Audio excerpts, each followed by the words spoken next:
الحمد لک یا رب العالمین والصلاة والسلام علی خاتم الانبیاء والمرسلین اما بعد فاعوذ باللہ من الشیطان الرجیم بسم اللہ الرحمن الرحیم قال اللہ تبارک و تعالی فی القرآن المجید والبرہان الرشید ان الذین یتلون کتاب اللہ واقاموا الصلاة وانفقوا مما رزقناہم سرا وعلانیۃ یرجون تجارۃ لن تبور صدق اللہ العظیم ان اللہ وملائکتہ یصلون علی النبی یا ایہا الذین آمنوا صلوا علیہ وسلموا تسلیما الصلاۃ والسلام علیک یا سیدی یا رسول اللہ وعلی آلک واصحابک یا سیدی یا حبیب اللہ۔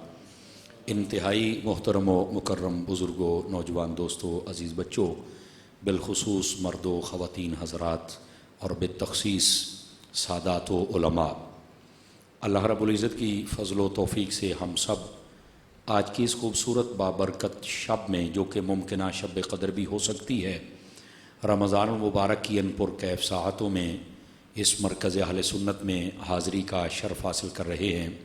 میری دعا ہے خلاق عالم ہم سب کا حاضر ہونا اپنی بارگاہ لم یزل میں قبول و منظور فرمائے۔ ہمارے برادر طریقت، ہمارے مخلص اور مشفق بھائی، برادر عزیز محترم قاری محمد ادریس عطاری صاحب، آپ نے مجھے حکماً فرمایا تھا کہ ان احباب کی خواہش ہے کہ آپ یہاں پر آئیں اور اپنا سبق سنا کر جائیں۔ پہلے بھی ایک دو مرتبہ آپ نے مجھے حکماً فرمایا، لیکن میں اپنی مصروفیات کی پیش نظر ٹائم نہ دے سکا۔ اس بار انہوں نے، جب میں کراچی میں تھا تو تبھی مجھے فرمایا کہ جو بھی رات خالی ہو آپ ضرور ہمیں سبق سنا کے جائیں۔ یہ ٹائم طے پایا تھا، میں حاضر خدمت ہوں اور دعاگو ہوں اللہ رب العزت میری زبان پر کلمت الحق جاری فرمائے اور ہم سب کو یاد رکھ کر عمل کرنے کی توفیق عطا فرمائے۔ آج کی اس خوبصورت بزم پاک میں یقیناً آپ جتنے احباب بیٹھے ہیں خوش نصیبیوں کا نشان لے کر یہاں تشریف فرما ہیں، اور میری دعا ہے خلاق عالم آج کی اس بابرکت رات کا صدقہ اور رمضان المبارک کا یہ 3 عشروں میں سے افضل ترین عشرہ ہے، اللہ کریم اس کا صدقہ ہم سب کی آج کی حاضری بھی قبول فرمائے اور حتمی بخشش و مغفرت بھی فرمائے۔ آپ کی اس جامع مسجد کے امام و خطیب محترم جناب محترم حضرت علامہ مولانا قاری محمد عثمان صاحب قبلہ آپ بھی تشریف فرما ہیں، و دیگر جتنے اہل محبت و مودت تشریف لائے ہیں، اللہ کریم سب کو قدم قدم پر خیر و برکت عطا فرمائے۔ ایک حدیث شریف سے میں بات کا آغاز کرتا ہوں۔ حضور نبی رحمت شفیع امت صلی اللہ علیہ وآلہ وسلم آپ نے ارشاد فرمایا، من صلی علی 50 مرۃ فی کل یوم صافحتہ یوم القیامہ، فرمایا جو بندہ ہر روز کی بنیاد پر اپنی عادت بنائے کہ وہ میری ذات پر 50 مرتبہ درود پاک پڑھے گا، میرے آقا فرماتے ہیں قیامت والے دن میں اس کے ساتھ مصافحہ فرماؤں گا۔ یہ بہت بڑی سعادت ہے کہ کوئی 50 مرتبہ درود پاک پڑھے اور اس کو یہ برکت میسر آ جائے، تو اس واسطے ہم سب کو چاہیے کہ اس وظیفے کو یاد بھی رکھیں اور اس پر عمل بھی فرمائیں۔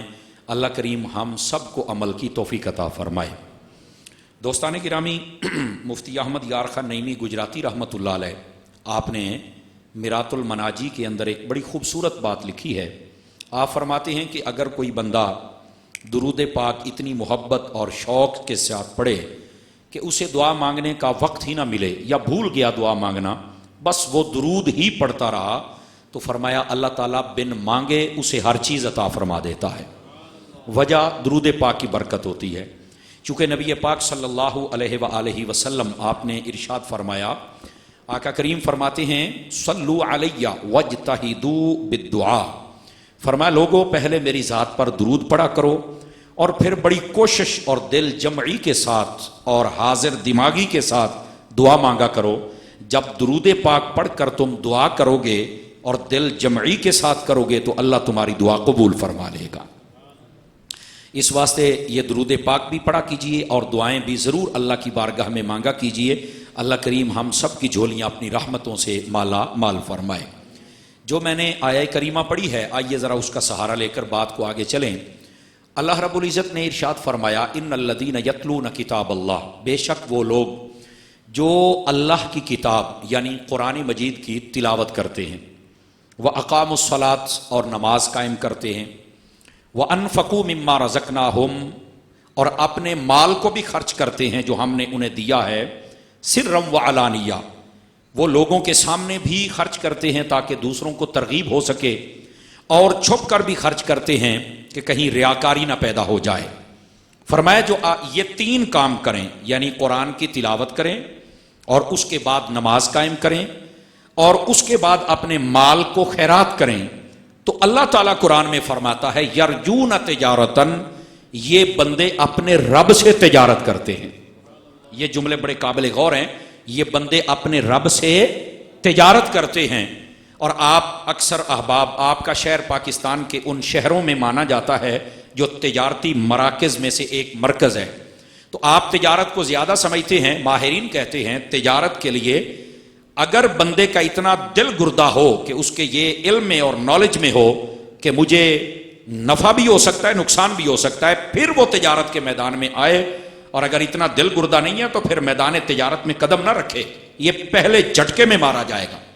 یعنی جو بھی تجارت ہے اس کے اندر 50% چانس ہوتے ہیں نفع کے اور 50% چانس ہوتے ہیں نقصان کے، خسارہ اور فائدہ یہ دونوں 50-50 ہوتا ہے، کچھ بھی ہو سکتا ہے۔ لیکن صدقے جاؤں اپنے رب کی رحمت کے، فرمایا کہ جو قرآن پڑھ کے، نماز پڑھ کے اور مال کو خیرات کر کے اپنے رب سے تجارت کرتا ہے، میرا رب فرماتا ہے لن تبور، اسے کبھی خسارہ نہیں ہوتا، ہمیشہ رب برکت ہی عطا فرما دیتا ہے۔ آپ اندازہ فرمائیں کیسی تجارت ہے جس کو میرا رب خود ارشاد فرما رہا ہے، اور کیسا اس کا رزلٹ بیان کیا کہ تمہیں انتظار نہیں کرنا پڑے گا، ہم پہلے ہی اناؤنسمنٹ کر رہے ہیں کہ تمہیں ہمیشہ فائدہ ہی فائدہ ہوگا۔ تو میرے خیال میں جتنے صاحبان علم و دانش بیٹھے ہیں، ہم سب کو یہ تجارت ضرور کرنی چاہیے کہ قرآن مجید پڑھ کے اور اس کے بعد نماز پڑھ کے اور اس کے بعد اپنے مال کو خیرات کر کے اپنے رب سے تجارت کرنی چاہیے۔ اور یاد رکھیے اس تجارت میں کبھی کسی قسم کا کوئی خسارہ نہیں ہو سکتا ہے۔ سب سے پہلے اس آیت پر ہم غور کریں تو تلاوت کی بات آتی ہے۔ یاد رکھیے نبی پاک صلی اللہ علیہ وآلہ وسلم آپ نے ارشاد فرمایا من قرأ من القرآن حرفا فلہ 10 حسنات، فرمایا جو قرآن مجید کا ایک حرف پڑھتا ہے اللہ رب العزت اس بندے کو 10 نیکیاں عطا فرما دیتا ہے۔ یہ بات بڑی توجہ طلب ہے اور سننے والی ہے۔ میں 2-4 بندے دیکھ رہا ہوں موبائل میں گھسے ہوئے ہیں، ذرا موبائل سے نکل کر تھوڑی دیر ہماری زیارت فرمائیے، آپ کو فائدہ ہوگا اللہ کی رحمت سے۔ اور اگر یہ بھی شفقت ہو جائے، تھوڑا تھوڑا قریب آ جائیں، بیچ میں خلا زیادہ ہے، اگر یہ پر ہو جائے تو کیسا رہے گا۔ یہ دائیں بائیں والے بھی اگر ادھر کو آ جائیں تھوڑا سا، اگر آپ محسوس نہ کریں تو، اگر محسوس کریں تو پھر کوئی مسئلہ نہیں ہے، آواز تو آ ہی رہی ہے۔ اکٹھے ہو کے بیٹھنے کا ذرا تھوڑا فائدہ ہو جاتا ہے۔ پھول ہوتا ہے نا، یہ دیکھو جب تک یہ اکٹھا ہے نا، اکٹھا یہ دیکھو ادھر، تو یہ ہار بن کے کسی کے گلے میں آ گیا ہے، اور جب یہ بکھر جاتا ہے تو اس کو یوں پھینکتے ہیں اور یہ پاؤں میں آ جاتا ہے۔ تو بزرگ کہتے ہیں بکھر کے نہیں بیٹھنا چاہیے محفل میں، یہ پھول بن کے بیٹھنا چاہیے تاکہ مدینے والا گلے لگا لے۔ آواز کمزوروں والی سبحان اللہ بھی کہہ سکتے ہیں آپ حضرات، ٹھیک ہے؟ تو یہ تھوڑا محبت کے ساتھ بیٹھیں گے تو انشاءاللہ آپ کو زیادہ لطف آئے گا۔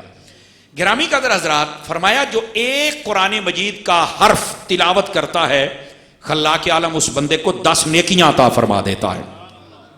یاد رکھیے علماء فرماتے ہیں قرآن پڑھنے کے 3 درجے ہوتے ہیں۔ پہلا قرآن پڑھنے کا درجہ ہے ناظرہ پڑھنا، اور دوسرا درجہ ہے حفظ کرنا، اور تیسرا درجہ ہے کہ تمام تر معانی، مطالب اور مفاہیم سمجھ کر پھر قرآن مجید پڑھنا، جس کو عالم کورس کہتے ہیں، یا دورہ قرآن۔ جو عالم ہمارے بزرگ گزرے ہیں نا، وہ دورہ قرآن کروایا کرتے تھے۔ آپ کے شہر کے اندر نباز قوم و ملت حضرت حاجی محمد ابو داؤد صادق صاحب رحمۃ اللہ علیہ، آپ کا نام ایک نمایاں نام گزرا ہے، تو وہ دورہ قرآن کروایا کرتے تھے۔ تو یہ کسی عالم کے پاس بیٹھ کر جب دورہ قرآن کریں تو وہ قرآن مجید کا ترجمہ اور وہ تشریح جو ہمارے اذہان کے قریب ہوتی ہے وہ کر کے سمجھاتے ہیں کہ اللہ نے قرآن میں فرمایا کیا ہے۔ سمجھا؟ یہ قرآن پڑھنے کا تین درجے ہیں۔ پہلا درجہ ناظرہ، دوسرا حفظ، اور تیسرا عالم بننا، یعنی قرآن کو تمام تر مفاہیم اور مطالب کے ساتھ پڑھنا۔ تینوں درجات کے الگ الگ ثواب بیان کیے گئے ہیں، جو ناظرہ پڑھتا ہے فرمایا اس کو ہر حرف کے بدلے اللہ تعالیٰ 10 نیکیاں عطا فرما دیتا ہے. اور صرف یہاں تک بات نہیں، نبی پاک نے فرمایا الجاہر بالقرآن کالجاہر بالصدقہ والمسر بالقرآن کالمسر بالصدقہ، رواہ الحاکم. فرمایا کہ جو بندہ قرآن مجید پڑھے اور بلند آواز سے پڑھے اللہ اس کو اتنا ثواب دیتا ہے جتنا اس بندے کو دیتا ہے جو سب لوگوں کے سامنے اللہ کی راہ میں خیرات کر رہا ہوتا ہے. اور فرمایا جو چھپ چھپ کر تلاوت کرتا ہے اللہ اس کو اتنا ثواب دیتا ہے جتنا کوئی چھپ چھپ کر غریبوں میں خیرات کرتا رہتا ہے. تو یہ قرآن مجید پڑھنے کے اتنے ثواب ہیں دیکھ کر، اور یہ نیتوں پر منحصر ہوتا ہے. بندہ جس نیت سے پڑھتا ہے خلاق عالم اس نیت پر اس کو اجر عطا فرما دیتا ہے. بلکہ یہ ناظرہ اور اس کے بعد حفظ اور اس کے بعد تمام تر مفاہیم کو پڑھنا ابتدا ناظرہ ہے. نبی پاک صلی اللہ علیہ وسلم ارشاد فرماتے ہیں الصیام والقرآن یشفعان للعبد یوم القیامہ، رواہ الحاکم. فرمایا اے لوگو یہ جو قرآن ہے اور یہ جو رمضان ہے یہ قیامت والے دن دونوں آئیں گے اور تمہاری شفاعت کر کے تمہیں جنت میں لے کے جائیں گے. قرآن بھی اور رمضان بھی یہ دونوں شفاعت کریں گے اور جنت میں لے کے جائیں گے. گرامی قدر حضرات، یہاں 2 باتیں سمجھنے والی ہیں. پہلی بات کہ قرآن بھی میرے محبوب کے صدقے میں ملا اور رمضان بھی میرے محبوب کے صدقے میں ملا. تو جو چیزیں حضور کی طفیلی بن کے آئیں اگر وہ شفاعت کر سکتی ہیں تو بتائیے جس کے صدقے میں ملا وہ مصطفیٰ شفاعت نہیں فرمائیں گے؟ سمجھ آ رہی ہے آپ حضرات کو؟ تو قرآن کے ساتھ صاحب قرآن کو بھی سمجھیں. قرآن کتاب ہے، اللہ کی کتاب، یہ محبوب کو عطا کی گئی. یعنی اگر کتاب ہو محبوب کی تو وہ شفاعت کرے گی تو محبوب کی ذات شفاعت نہیں کرے گی. اب ذرا اس بات کو آپ سمجھنے کی کوشش کریں. چونکہ بسا اوقات نا لوگ پٹڑیوں سے اتر جاتے ہیں.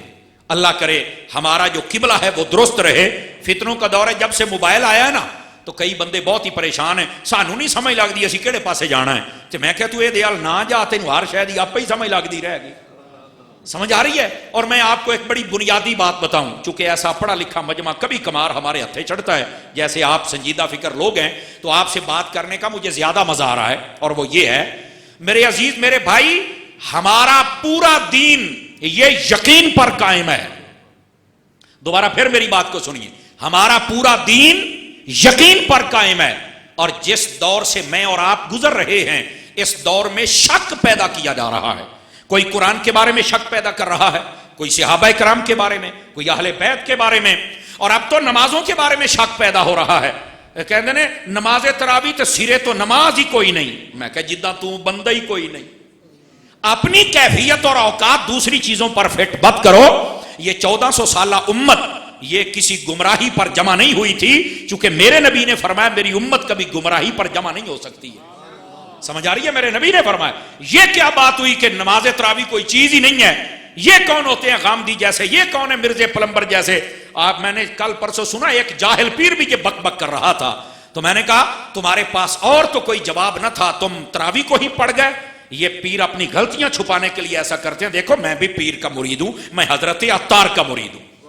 اور پیر کو چاجدہ ہونا چاہیے. میرا پیر ہر نماز میں پہلی صف میں نظر آتا ہے اور دینی کاموں میں بھی پہلی صف میں نظر آتے ہیں. سمجھ آ رہی نا؟ اور اس وقت دنیا دعوت اسلامی پوری دنیا میں جو کام کر رہی ہے آپ کے سامنے ہے. لیکن اس کے باوجود شریعت کی پابندی ہے. یہ کون سے جاہل پیر ہمارے اوپر مسلط ہو گئے؟ بنگی چرسی نشئی لمیاں لمیاں لٹاں رکھیاں نے اور پیر بن کے تو ساڈے اوپر مسلط ہو گئے ہو اور کہتے ہو نماز تراویح نامی چیز ہی کوئی نہیں ہے. دفع ہو جاؤ، تمہاری ہمیں کوئی ضرورت نہیں ہے. ہمیں پیر بھی چاہیے تو حسن و حسین جیسا چاہیے نا. ہمیں پیر بھی چاہیے تو یا جماعت علی ہو یا مہر علی ہو یا مولا علی ہو یا غوث جلی ہو. سمجھ آئے نا؟ کوئی ایسا بھی یہ کہاں سے آ گئی؟ یہ نسلیں پتہ نہیں کہاں سے آ گئی اور ہمارے اوپر مسلط ہوگی اور بک بک کرتے ہیں. اور یقین کریے میرا تو خون کھولتا ہے جب میں ایسی بکواسات لوگوں کی سنتا ہوں. اور میرے عزیز میرے بھائی، یہ تراویح کے بارے میں لوگوں نے شک پیدا کر دیا. اور تراویح تو تراویح تھی بھائی جان، اب تو نمازوں کے بارے میں کہندے نے بس 17 رکعتاں نے، باقی تو سارا کچھ فالتو ہی ہے. سمجھ آ رہی نا؟ یہ جیسا جیلم کے جاہل نے بک بک کیا. اور وہ کیا کہتا ہے؟ وہ کہتا ہے یہ باقی سارے جو تم سنتے اور نفل پڑھتے ہو نا یہ فالتو ہے. میں نے کہا نبی کی کوئی چیز فالتو نہیں ہوتی ہے. یہ یاد رکھ لو. ہم مسلمان ہیں اور ہمیں سمجھنا چاہیے ان باتوں کو. کئیوں کو زیادہ ہی تھوڑا تقوی کا فلڈ آیا ہوا تھا. نہیں، ایسی بات نہیں کرنی چاہیے. اور دین کا نقشہ بگڑ رہا ہے اور ہم چپ کر کے بیٹھے رہیں. اللہ کے بندے یہی سبق تو کربلا کے سید نے ہمیں دیا تھا. جب دین کا نقشہ کوئی بگاڑنے کے لیے کھڑا ہو جائے تو سر تن سے جدا ہو جائے. تمہاری زبان نہیں چپ ہونی چاہیے, تمہیں حق کا کردار ادا کرنا چاہیے. اس لیے ہم یہ حق کی اذان دے رہے ہیں, اور اس اذان کو سنو اور اس پیغام کو سنو. اس دور میں شک پیدا کیا جا رہا ہے صحابہ کرام کے بارے میں, اہل بیت کے بارے میں, نبی پاک کے معجزات کے. اب تو معراج کے بارے میں لوگوں نے شک پیدا کر دیا ہوا ہے. کیوں حضرت علامہ صاحب کی بلا کہ یہ تو خواب میں تھا. میں نے کہا تم ہی اجے خواب دے وچ اٹھ میرا پتر ہے, کو منہ دے اتے کو پانی دے چھٹے مار, کو تینوں سا آوے تے تینوں سمجھ آوے کہ اگر خواباں دا مسئلہ ہوندا تے ڈر روڑا کو نہیں سی پینا. یہ مسئلہ بنا ہی کافروں کے لیے تب ہے کہ جب نبی پاک صلی اللہ علیہ وسلم نے کہا کہ میں روح مال جسم گیا ہوں, تو ان کو بڑی تکلیف ہوئی کہ یہ کیسے جا سکتے ہیں. خدا کے بندو, اگر موت کا فرشتہ ہر جگہ آ سکتا ہے تو میرے نبی ہر جگہ کیوں نہیں جا سکتے ہیں؟ لیکن بات کھری ایک نمبر, ہم دو نمبر سودا نہیں رکھتے. حضرت عطار نے ہمیں دیا ہی نہیں ہے, اور ہم محمد رضا والے ہیں. سیدھی بات بتا رہے ہیں ہم. گرامی قدر حضرات, یہ شک پیدا کیا جا رہا ہے. یاد رکھ لو, آپ پڑھے لکھے حضرات بیٹھو. امام غزالی رحمت اللہ تعالی علیہ, آپ سے کسی بندے نے سوال کیا کہ ہمیں کیسا عالم سننا چاہیے اور کیسے عالم کے پاس بیٹھنا چاہیے. امام غزالی نے باقاعدہ حدیث کوٹ کی اور حوالہ دیا. آپ نے فرمایا لوگو, ہمیشہ ایسے عالم کی تقریر سننا, ایسے عالم کے پاس بیٹھنا جس کی تقریر سن کے تمہیں ذہنوں کے اندر, دلوں کے اندر جو شک ہے وہ نکل جائے اور یقین کی منزل مل جائے. اور جس مولوی کی تقریر سن کے تم یقین سے نکل کر شک میں آ جاؤ, فرمایا کبھی اس کی تقریر کو نہ سننا, کبھی اس عالم کے پاس نہ بیٹھنا. دوسری بات فرمایا کس عالم کے پاس بیٹھیں؟ فرمایا اس عالم کے پاس بیٹھنا جو تمہیں تکبر سے نکال کر عاجزی کی طرف لے کے آئے. سمجھ آ رہی ہے؟ اور جڑا کبھی بابے شاہی کو نہیں اتھے تے ہے ہی کو نہیں, تو میں نے ساری سمجھ آئی ہے. تو میں نے کہا اس سے بڑا متکبر کون ہے بتاؤ نا. پوری امت پر یہ فتوے لگا رہا ہے اور یہ کہہ رہا ہے کہ مجھے ہی ساری سمجھ آ گئی. میں کہا نہ ہو کاکا, تیرے تو وڈے وڈے جمے. فرعون تیرے تو وڈا سی, نمرود تیرے تو وڈا سی, اور انہاں دے مرن دا کوئی پروگرام ہی کوئی نہیں سی. آپ توجہ نہیں فرما رہے حضرات, انہاں دے مرن دا پروگرام ہی کوئی نہیں سی. وہ تے ایڈے وڈے سونا خدائی دعویٰ کی تو ہویا سی. ہاں یہ تو پھر کوٹھی والی سرکار اندر لوگ کے بیٹھا ہے. یہ فتنہ اس دور کا, اس لیے ہم کلام کرتے ہیں. تو میں نے کہا پتر تو تے ککھ بھی کوئی نہیں. اس کی وجہ یہ ہے, ایک ہوتے ہیں ٹی وی کے مریض, اللہ تعالیٰ بیماری کسے نہ لاوے. ایک ہوں نے یوٹیوب دے مریض. یہ تو یوٹیوب کا مریض ہے, یوٹیوب ہے تو سارے سن رہے. یہ جس دن بند, یہ دی دکان بند. میں نے کہا پتر تیرے ورگے بڑے آئے, پر میرے داتا دا چراغ کل بھی جلدا پیا سی, داتا دا چراغ آج بھی جلدا پیا ہے. سلطان باہو کا ڈیرا کل بھی بس رہا تھا, سلطان باہو کا ڈیرا آج بھی ہے.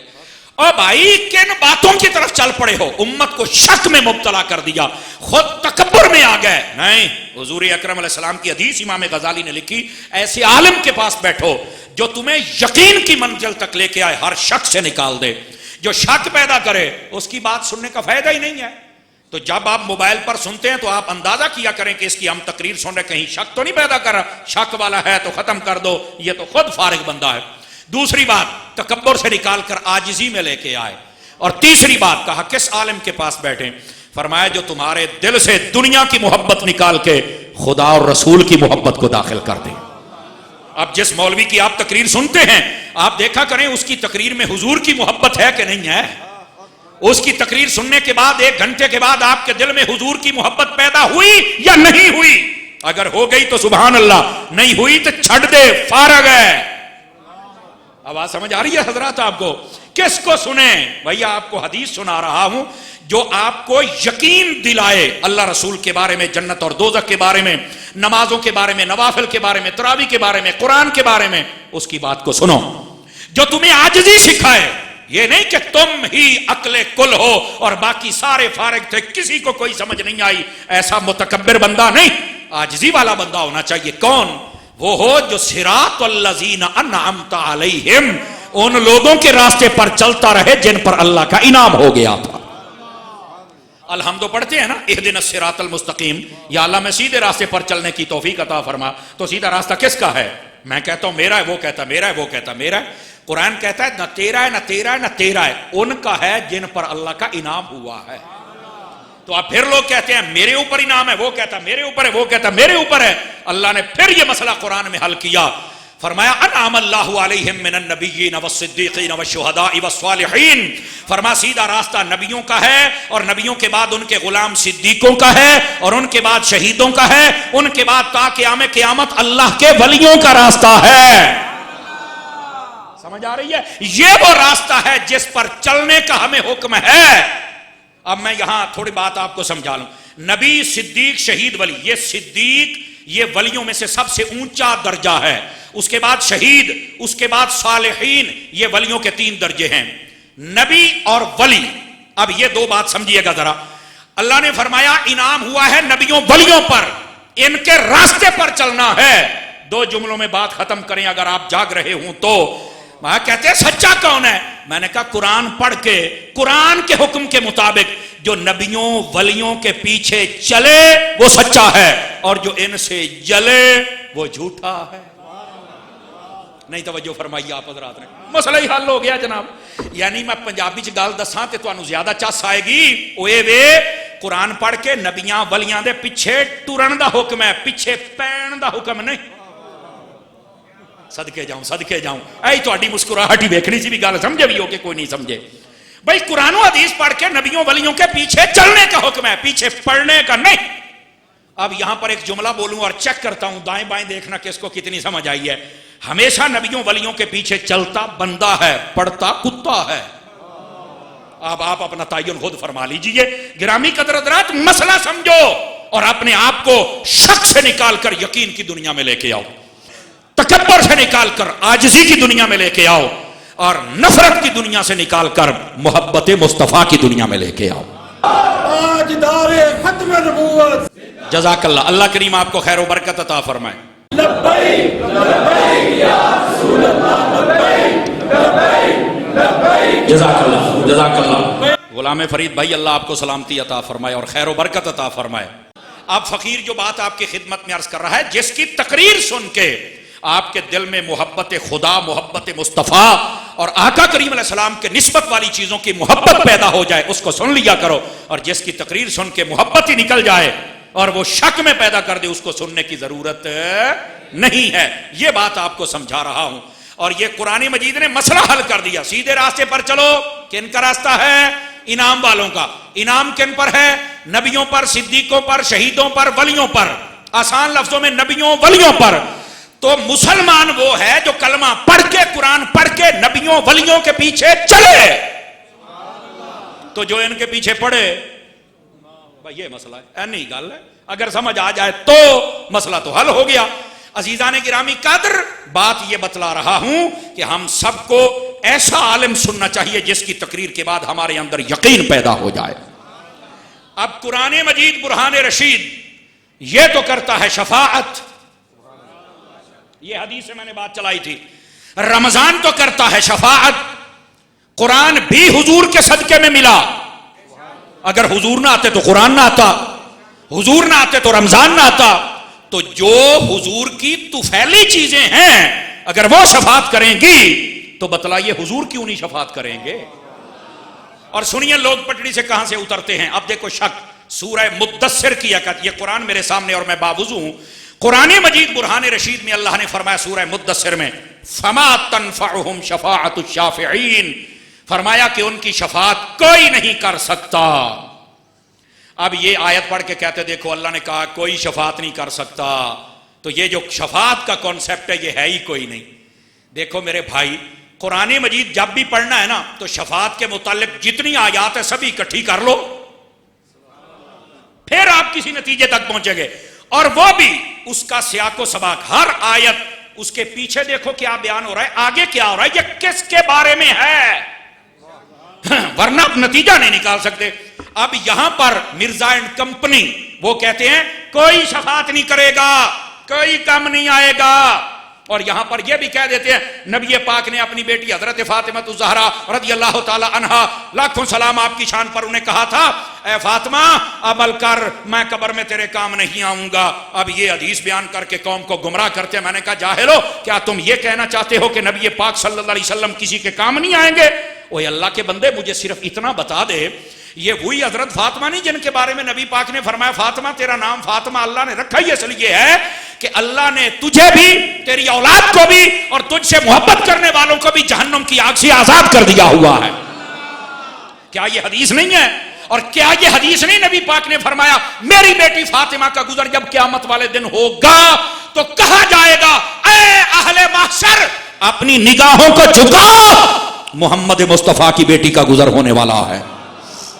جس نبی کو یہ پتا ہے میری بیٹی کا نام کیا ہے, ان سے محبت کرنے والے بخشے جائیں گے. جن کو یہ پتا ہے میری بیٹی قیامت والے دن کیسے گزرے گی, ان کو یہ نہیں پتا کہ قبر میں کیا ہوگا. بلے اب بات سمجھ آ رہی ہے؟ تو نبی پاک علیہ السلام نے یہ جو حضرت سیدہ کائنات کو کہا تھا نا, یہ تعلیم امت کے لیے کہا تھا کہ اگر نبی ہو کے اپنی بیٹی کو اعمال سکھا رہا ہے اور سمجھا رہا ہے تو تم بھی اپنی بیٹیوں کو اعمال سکھا لینا.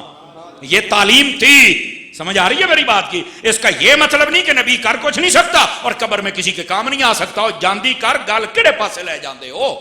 اب یہاں سے لوگ دیکھو کیسے پٹڑی سے اترتے ہیں اور پھر کہتے ہیں شفاعت نہیں ہوگی. تو میں نے کہا یار یہ قرآن مجید ہے, آپ جو بندہ سادہ ترجمہ پڑھو اٹھا کے ترجمہ پڑھے, اس کے پیچھے اور آگے بات ہو رہی ہے کافروں کی. اور کون سے کافر؟ فرمایا وَكُنَّا نَخُوضُ مَعَ الْخَائِضِينَ وَكُنَّا نُكَذِّبُ بِيَوْمِ الدِّينِ حَتَّى أَتَانَا الْيَقِينُ فَمَا تَنْفَعُهُمْ شَفَاعَةُ الشَّافِعِينَ. اللہ فرماتا ہے وہ جو کافر جو کہتے ہیں کہ ہم آوارہ تھے, ہم آزاد خیال تھے, ہم تو رب کو بھی نہیں مانتے تھے, رسولوں کو بھی نہیں مانتے تھے, ولیوں کو بھی نہیں مانتے تھے, آزاد خیال تھے, لبرل قسم کے تھے, سب کو ایک جیسا سمجھتے تھے. سمجھ آ رہی ہے؟ یہ لوگ اور وہ جو قیامت کو بھی نہیں مانتے تھے, اتنے آزاد خیال ہو گئے, چھڈو جی کیڑی قیامت ہے جی. اللہ فرماتا ہے یہ جو دو قسم کے کافر ہیں, فرمایا ان کی شفاعت کوئی نہیں کرے گا. اب بات ہو رہی ہے کافروں کی کہ ان کی شفاعت کوئی نہیں کرے گا. مرزا اینڈ کمپنی کہتے ہیں ویکھے شفاعت نہیں ہونی. تو میں کہتا تو ایویں کافراں دا ماما بن گیا ہے, ایویں نال رلیا کھلوتا ہے. جبکہ دوسری طرف آ جائیے, اگر یہ شفاعت کوئی چیز نہیں تو میں نے کہا مجھے قرآن مجید کی اس آیت عسا, یہ 15واں پارہ ہے, عسا ان یبعثک ربک مقاما محمودا, اس آیت کا کوئی ترجمہ تشریح کسی مولوی کی اٹھا کے سمجھائے یہ کیا ہے. یہ مقام محمود وہ ہے, میرے آقا سے جب پوچھا گیا حضور یہ مقام محمود کیا ہے, فرمایا یہ وہ مقام ہے جہاں پر ہم سر سجدے میں رکھ کر تمہاری شفاعت کریں گے اور تب تک سر نہیں اٹھائیں گے جب تک تمہاری شفاعت کروا کے جنتی نہ کروا لیں. اب سمجھ آ رہی ہے آپ حضرات کو؟ اب فقیر جو بات کر رہا ہے کہتے شفاعت نہیں ہوگی, گل کافراں دی ہے, ہمیں کافراں بڑے کھلوتے نے. میں نے کہا اچھا یوں کہا کرو کہ ساڈی نہیں ہونی, سنیو تو ہاڈی ہو جانی ہے. چلو یہ بھی کہا کرو تو ہمیں سمجھ میں آ جائے. پہلی بات. اب دوسری بات سمجھنے والی, یار اگر شفاعت کوئی چیز نہیں ہے, کوئی نہیں, تو پھر مقام محمود کیا ہے؟ اگر یہ بھی نہیں تو بخاری شریف میں یہ حدیث ہے, فرمایا قیامت والے دن سارے بندے حضرت آدم علیہ السلام کے پاس جائیں گے, حضرت نوح علیہ السلام کے پاس, حضرت ابراہیم علیہ السلام کے پاس, اسماعیل 1.25 لاکھ نبیوں کے پاس جائیں گے. آخر میں میرے نبی کے پاس آئیں گے, سارے نبی کہیں گے اذهبوا الی غیری, اور میرے نبی فرمائیں گے انا لہا, آؤ میں تمہاری شفاعت کرتا ہوں. یہ تو بخاری شریف میں موجود ہے. تو کہتا ہے شفاعت ہے کوئی نہیں, حدیثیں بھی بتا رہی ہیں, قرآن کی آیت مقام محمود بتا رہا شفاعت ہے. یار یہ تو مینوں نہیں بتا. تو میں کہ پتا ہوندا تے سنی نہ ہوندا, یہ اصل رول ہے. اچھا اگر شفاعت کچھ نہیں تو آپ کو ایک حدیث سناتا ہوں. کیا آپ نے یہ حدیث سنی ہے؟ نبی پاک علیہ السلام نے فرمایا جس نے قرآن مجید حفظ کر لیا وہ قیامت والے دن اپنی برادری میں سے 10 بندوں کی شفاعت کرے گا. حدیث سنی ہے آپ نے؟ تو میں کہ شفاعت جدو نبی نہیں کر سکتا تو ہاں بھائی صاحب کی تاں کرن گے. پوائنٹ ٹو بی نوٹڈ, اس بات کو سمجھیے. اور یہیں سے آگے بات کہوں, اگر شفاعت کوئی چیز نہیں تو نبی کریم علیہ السلام نے یہ کیوں فرمایا میری امت میں سے جو بندہ حج کر لے وہ حاجی قیامت والے دن اپنی برادری میں سے 400 بندوں کی شفاعت کر کے جنت میں لے کے جائے گا. یہ میرے نبی پاک نے فرمایا. اور اگر شفاعت کچھ نہیں تو یہ کیا ہے؟ بندہ میں نے تو نہیں پتا. تو میں کیا پتا ہوندا تے سنی نہ ہوندا. اب یہ میں ساتھ ساتھ آپ کو یاد کرواتا رہوں گا. او میرے عزیز بھائیوں, کہاں چلے گئے یہ لوگ؟ کون ہیں جنہوں نے شفاعت کو بھی متنازع بنا دیا جبکہ حقیقت حال کیا ہے؟ آئیے آپ کو ایک حدیث سناؤں اور آپ کو لطف آئے. نبی پاک علیہ السلام ارشاد فرماتے ہیں, اور یہ حدیث ہے, کام قیامت کو نا میرے نبی پہلے ہی بتا رہے ہیں. فرمایا جب قیامت کا دن ہوگا, یہ امام سیوطی جیسے نبی اس روایت کو لکھا ہے اور بہت سارے محدثین کرام نے بڑے شر و بس کے ساتھ لکھا جو مجھے مستحضر ہے, میں سنا رہا ہوں. فرمایا میدان معاشر میں جب میں نکلوں گا میرے آقا فرماتے ہیں میری ملاقات ہو جائے گی خانے کعبے کے ساتھ. کس کے ساتھ ملاقات ہوگی؟ خانے کعبے کے ساتھ. تو میں خانے کعبے سے کہوں گا اے کعبے کدھر؟ تو فرمایا وہ بول کر مجھے بتائے گا. تو میں نے کہا پتھر بھی بول لیتے ہیں؟ توجہ نہیں فرما رہے آپ حضرات. پتھر بھی بول لیتے ہیں؟ یہ تو نہیں پتا. میں کہا گال تو پھر ہوتے یہ پتا ہوں تے سننی نہ ہوں. میرے نبی فرماتے ہیں ہم کعبے سے کہیں گے کدھر؟ وہ کہے گا یا رسول اللہ میں شفاعت کر رہا ہوں. نبی پاک علیہ السلام یہ بات سنیں گے تو رونے لگ جائیں گے.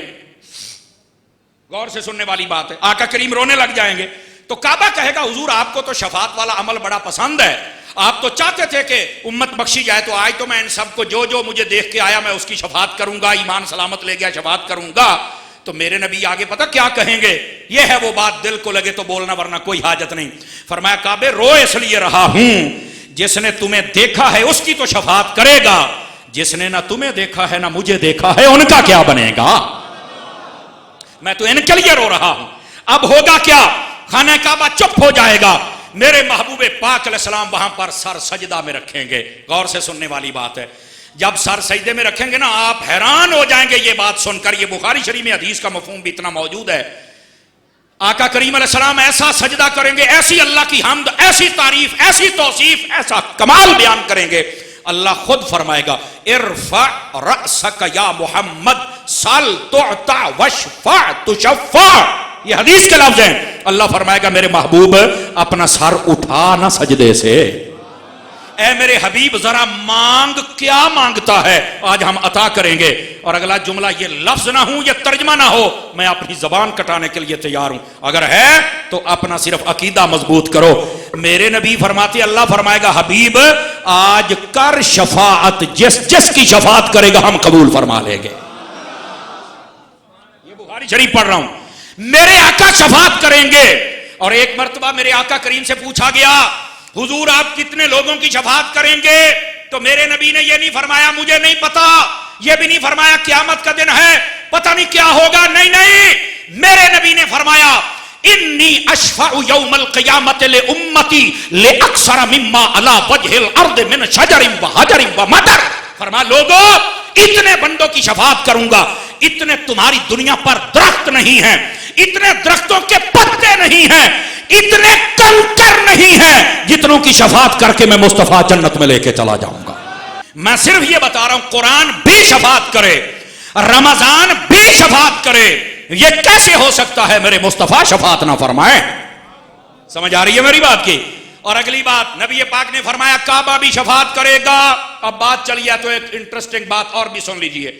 کعبہ بھی شفاعت کرے گا, میرے نبی پاک نے فرمایا حجر اسود بھی شفاعت کرے گا, مسجدیں بھی شفاعت کریں گی. یہ جو تم مسجدوں میں بیٹھے ہو نا,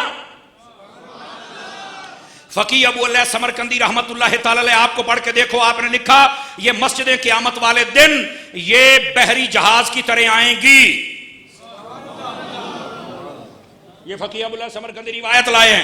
فرمایا اتنی بڑی ہو کے آئیں گی جیسے سمندری جہاز ہوتا ہے. فرمایا یہ اپنے جملہ نمازیوں کو بیچ میں سوار کرے گی اور جنت میں لے کے چلی جائے گی. لیکن رکو سبحان اللہ, تسی آکھ لے تانوں اگلی گل بھی دساں, اے تانوں مسیت والے پاسے سدنا کنے تے اس جہاز نو چلانا کنے, تے او ہن انہاں دونوں بندے نال دعا سلام رکھیا جے, کیونکہ ڈرائیور تے کلنڈر دے نال دعا سلام ہونی ہے تے چاس ہونی ہے. ہاں آپ کہیں گے اچھا یہ فقی ابو اللہ سمرقندی نے لکھا.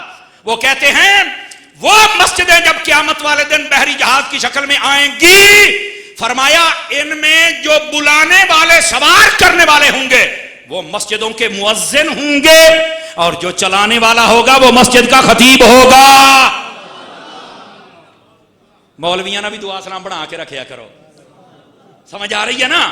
نہیں تو ایتھوں دے ڈرائیور نال نہ بنی ہوے کہ چلو تھلے لت چل باس پر یہ کہ میں لجانی نہیں, اے بیٹھا ہی کیوں ہے او میرا چن ہے, یہ اینا غصہ تواڈے وچ ہے تو پھر سمجھ گئے ہی ہو نا. اور یہاں سے وہ حضرات بھی توجہ کریں جڑے کہندے نے مولوی بخشے گئے تے اسی بھی بخشے جاواں گے.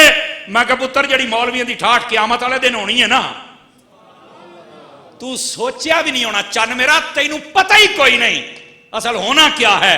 بس مولوی مصلے سے مخلص ہو جائے, مسجد سے مخلص ہو جائے, پیغام صحیح دے, ڈیوٹی اپنی صحیح ادا کرے.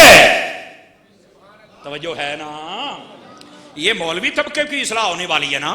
ان کو چاہیے کہ نمازیں 5 پڑھانے کی ذمہ داری ہے تو 5 پوریاں پڑھاؤں, اور ان کو چاہیے سنتے بھی لوگوں کے سامنے پڑھیں.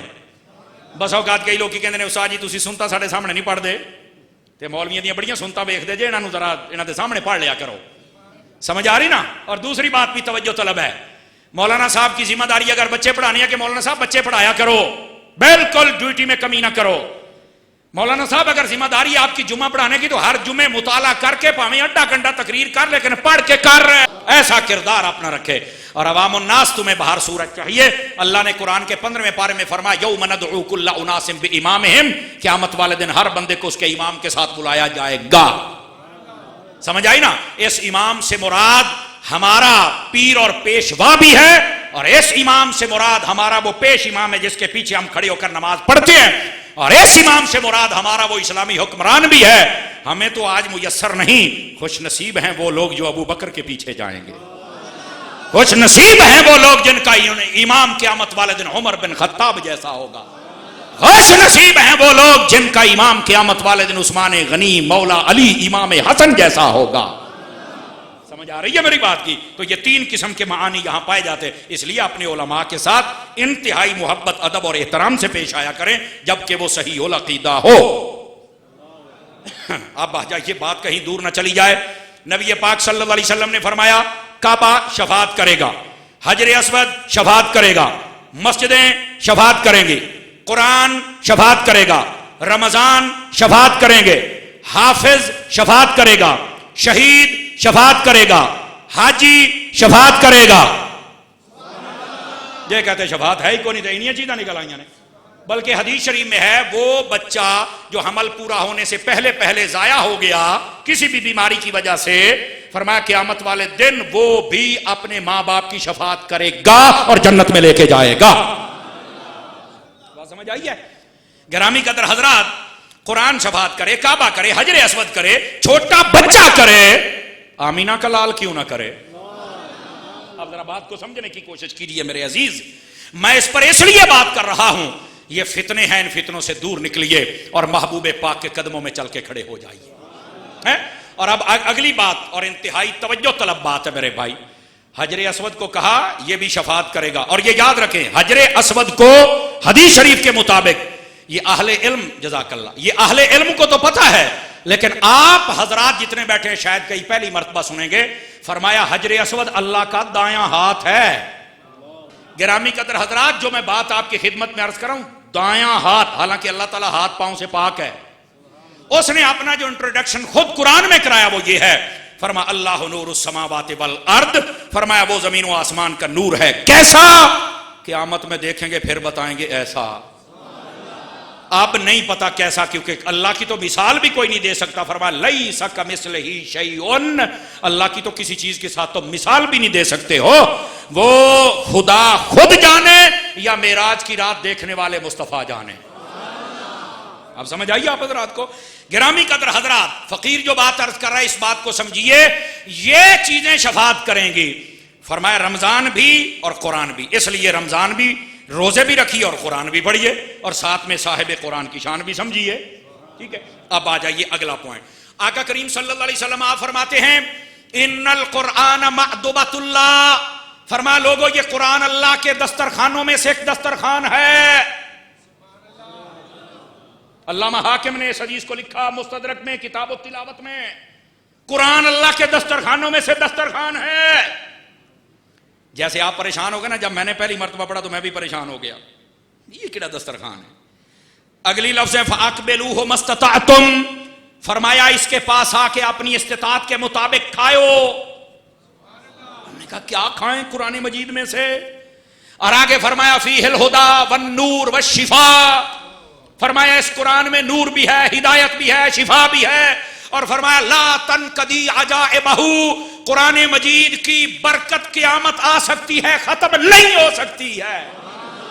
قرآن مجید اپنی برکت کو واضح کرتا رہے گا, سبحان اللہ. لیکن وہ پہلی بات وہیں کھڑی ہے, قرآن اللہ کے دسترخوانوں میں سے دسترخوان ہے.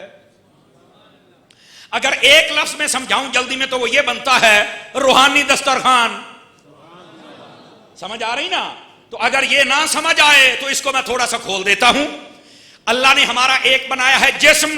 اور میرے بیٹو اور چن میرا اور تہاڈی مینوں بڑی لوڑ ہے سونیو جوان بندے ہو, تہاڈی مینوں بڑی لوڑ ہے, یقین اللہ تے کرو.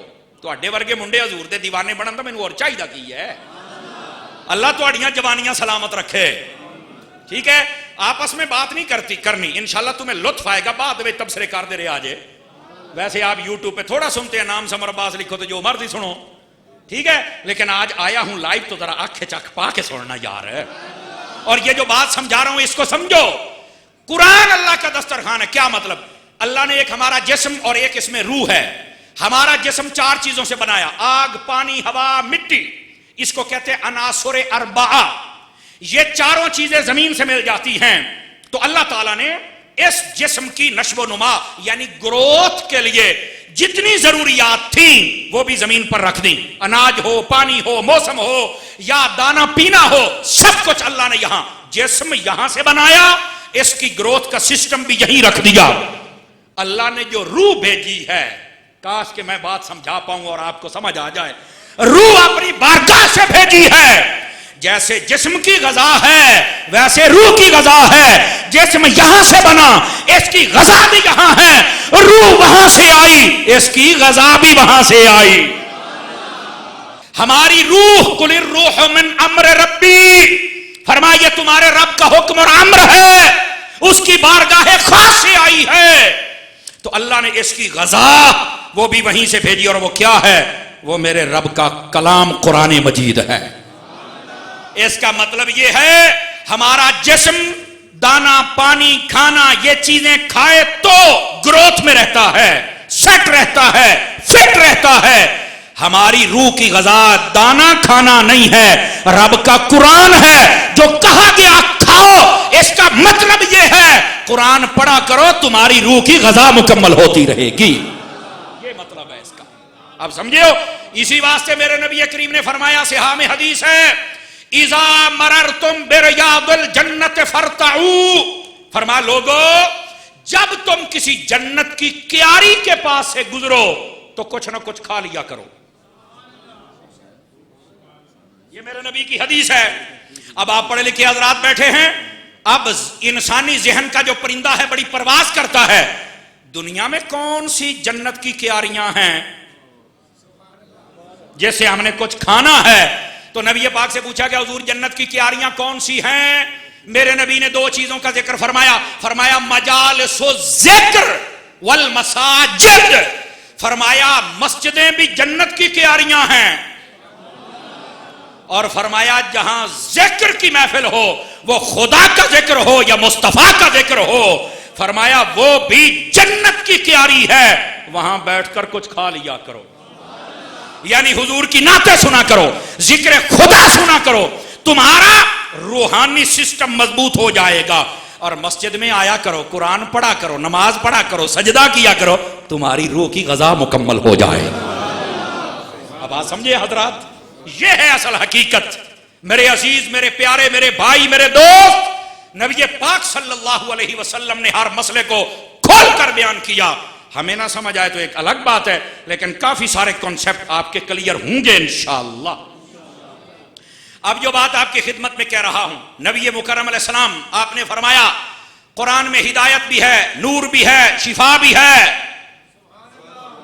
اور اس کی برکت کبھی ختم نہیں ہو سکتی. قرآن کی برکت دیکھو, آج تک قرآن کے برابر کوئی کتاب نہیں آ سکی. قرآن کی برکت دیکھو, آج تک قرآن کے برابر کوئی ایک آیت نہیں بنا سکا. قرآن کی برکت دیکھو, آج تک قرآن کو کوئی بدل نہیں سکا. قرآن کی برکت دیکھو, پوری دنیا میں سب سے زیادہ پڑھی جانے والی کتاب قرآن مجید ہے. قرآن کی برکت دیکھو, یہ مسلمان بچوں کے سینوں میں بھی آ جاتا ہے. پہلے کسی نبی کی امت کی کتاب کسی بندے کو یاد نہیں تھی سوائے اس نبی کو. یہ امت مصطفیٰ کو اعزاز حاصل ہے. فرمایا میری امت کے بچے بچے کے سینے میں آ جائے گا اگر پڑھنا چاہے تو. یہ قرآن کی برکت ہے. اور اگلی بات بھی سننا میرے بھائی, قرآن مجید کی یہ برکت ہے, اگر پانی پر پڑھ کر دم کر کے پھونک مار دی جائے تو فرمایا اس کے اندر بھی شفا پیدا ہو جاتی ہے. ہاں, یہ باقاعدہ طور پر ڈاکٹر نکلسن یہ ایک ڈاکٹر بہت بڑا انگریز گزرا ہے، یہ مسلمان ہی اس وجہ سے ہوا تھا. توجہ ہو تو سنا دوں آپ کو بات. قرآن کی برکت کیا ہے. یہ نا واٹر ٹیسٹنگ لیبارٹری پوری دنیا میں اس نے بنائی ہوئی تھی اور یہ پانی چیک کرتا تھا. ایک مسلمان باشندہ اس کے یہاں کام کرتا تھا. اس نے آ کے سویرے تینوں ایک پانی لے آ کے دے گا انہوں بھی چیک کری ذرا. مٹھے ہو گئے ہو، بات بڑی سمجھنے والی ہے. انہوں نے ایڈی ساری شیشی پلاسٹک دی چکی ہو جو کہندا جی اینو چیک کرو. انہیں آخیا ہے پلاسٹک دی شیشی تو لگتا ہے سن 65 دی چکی پھرنا ہے، یہ کی پانی دا بنا. انہیں آخیا بہتیاں گلاں نہ کر، اینو اپنی مشین چ پا، اینو چیک کر، بہتیاں گلاں نہ کر. تینوں پتا مسلمان تو پھر مسلمان ہویا نا جی. انہیں جو اپنی وہ مشین دے وچ پانی پایا نا، ادھر دیکھیے ذرا، تو خوردبین دے وچ اکھاں لا کے ویکھیا نا تو یکدم کہتا اے کتھوں پانی لے کے آیا ہے. اس نے کہا کیا ہوا ہے؟ اس نے کہا میں جب سے پانی چیک کر رہا ہوں زندگی میں اتنا میری مشین نے کبھی شفاف اور خوبصورت پانی کا تعارف بتایا ہی نہیں ہے جتنا یہ ہے. اس نے کہا کیڑا پانی ہے؟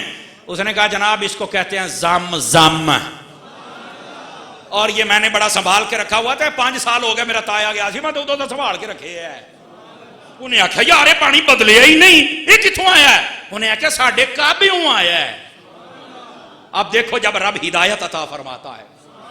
اس نے کہا اچھا مسلمان تم اس سے تم سرچ کر لئی نا، وہ کوئی ہور بھی پانی ہے تواڈے ہاں؟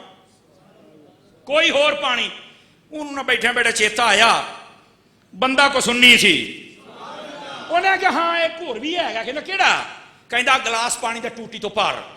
انہیں کہا تو بنائے گا؟ کہندا منٹ لگنا میں ہی بنا لینا. انہیں کہا کیسے بنائے گا؟ انہیں ٹوٹی تو پانی بھریا نا، ادھر ویکھیا جے ہن میں نہیں تمہیں کہنا جی چس آوے تاں. انہیں بسم اللہ الرحمن الرحیم اول آخر درود پاک الحمدللہ رب العالمین پڑھ کے کہندا آلے پڑھ. او کہندا توں کی کیتا ہے؟ کہندا چیک کر. ہائے او صدقے جاواں، واہ شالیمار ٹاؤن والے مزہ آ گیا جناب. انہیں آخیا اچھا تو کی کیتا؟ انہیں آخیا جو بھی کیتا اپنی مشین دے وچ. انہیں جو پانی وچ پایا تو کہندا اوئے اوئے بھی پانی او دے ورگا بن گیا، تو پڑھیا کی ہے؟ اس نے کہا میں نے رب کا قرآن پڑھ کے پھونک ماری ہے. آئے آئے. اس نے کہا یہ پانی ہے. اس نے کہا اچھا. اس نے کہا یہ میں ایسا نہیں، میں خود تجربہ کروں گا.